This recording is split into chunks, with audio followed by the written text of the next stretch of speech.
Hi all, Amanda here from Empower House Life Coaching. I have a burning question for you. And my burning question is, do you trust yourself? And if you do, great. But I'm actually going to challenge you to not, at least not all the time. Why? Well, for one, you are not your thoughts. And for two, contrary to popular belief, your thoughts are not facts. Your thoughts are your unique ideas, perspectives, and opinions.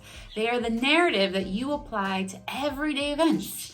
And your brain creates these believable stories that we apply to people and our experiences and our situations. And majority of those stories are negative.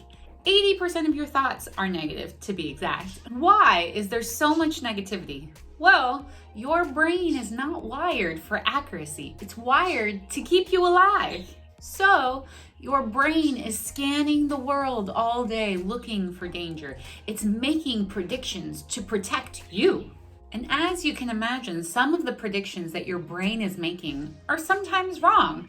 Your brain gets the effects of something. It doesn't always know the cause, so it has to guess, and it's guessing based on your past experiences. For example, if I have a tight chest, is my chest tight because I'm anxious? Is it because I'm sore from the gym yesterday?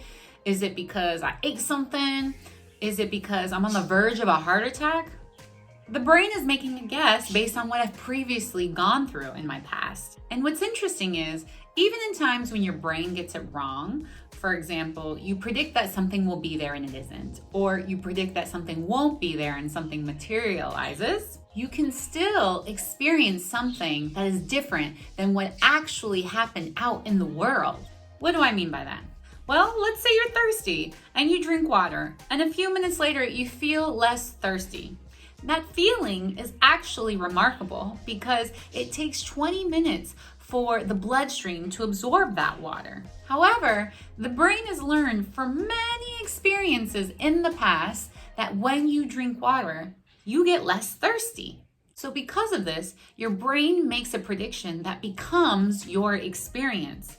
So you feeling less thirsty after immediately drinking water is actually a hallucination.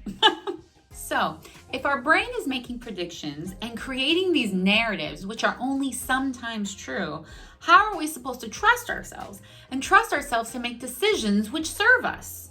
How do we know what is the right move for us? Well, I thought you'd never ask. The good news is it's a bit easier than you think. It all comes down to, how do you feel? If it feels good, you're doing something right.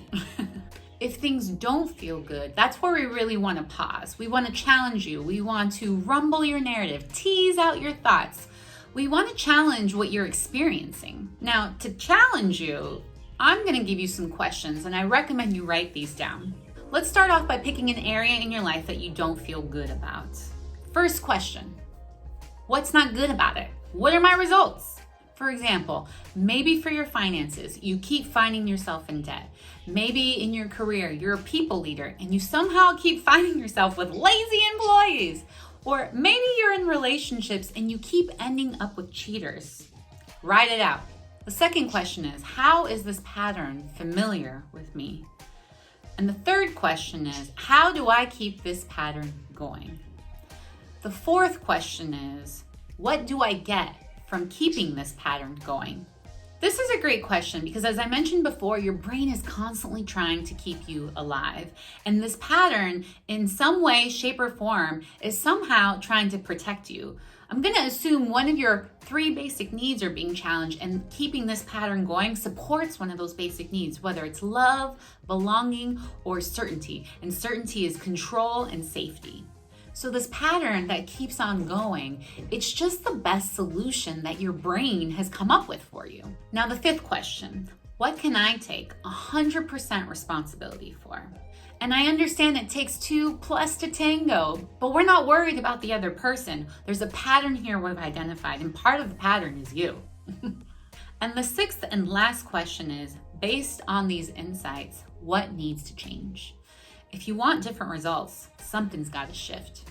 Now, outside of the action where we tease out your narrative and challenge your story, the other empowered action I want to give to you is expose yourself to new information, gain new perspectives. Go have conversations with people that you disagree with and try and understand where they're coming from. You don't have to agree, but what you want to do is join the conversation from a place of curiosity rather than judgment. Because the more information you take in, the more information you can assess and then decide how you want to think.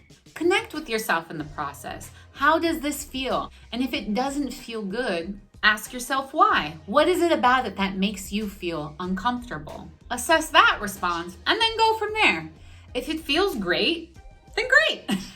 And when you integrate and learn new information, you're seeding the brain to predict differently in the future, which gives you a new degree of control.